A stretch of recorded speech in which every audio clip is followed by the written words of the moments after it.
Kapatid, nararamdaman mo rin ba na parang may kulang sa buhay mo? Lahat ginawa mo para maging masaya, pero malungkot ka pa rin.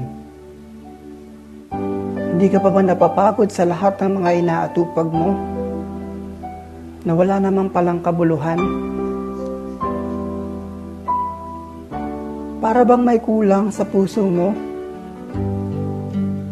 ay hindi mo alam kung ano? Hindi kaya tinatawag ka ng Panginoon para magbagong buhay? Hindi kaya tinatawag ka ng Panginoon para paglingkuran siya? Para baguhin ang buhay mo? Dahil anuman ang gawin mo sa buhay, hindi ka magiging masaya kung wala kang Panginoon.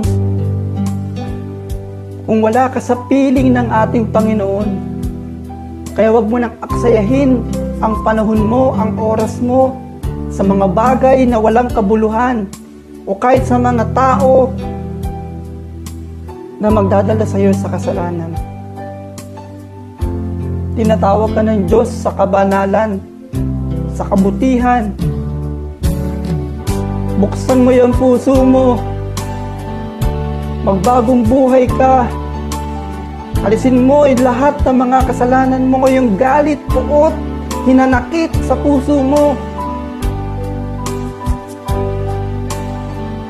Ayaw ng Diyos na nahihirapan ka. Ayaw ng Diyos na malungkot ka. The reason why you are sad, malungkot ka, dahil sa kasalanan.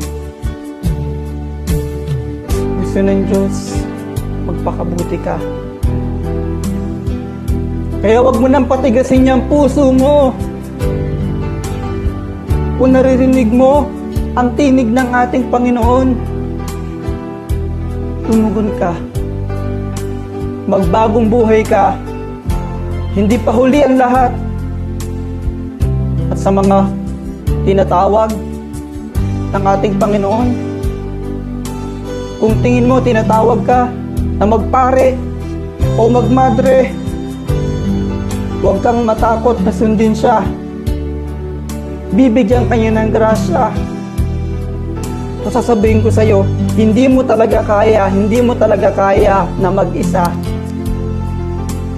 Pero the moment na tumugon ka, ang grasya ng Diyos ibibigay sa iyo para magpatuloy ka. Ulitin ko, hindi mo kayang mag-isa. Kailangan mo ng Diyos. Sa lahat ng nagpapakabanal, hindi po natin kaya na mag-isa. Kailangan natin ng Diyos. Sa sarili natin, hindi natin kaya. Diyos lang ang makakapuno ng lahat ng pagkukulang ng mga tao, ng mga bagay na gusto nating punuan sa ating puso. Diyos lamang.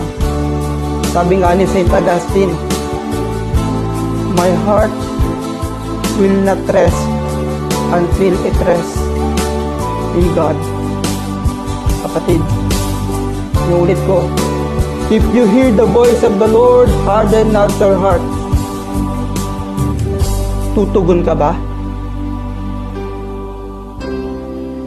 Ikaw ang magpapasya. God bless.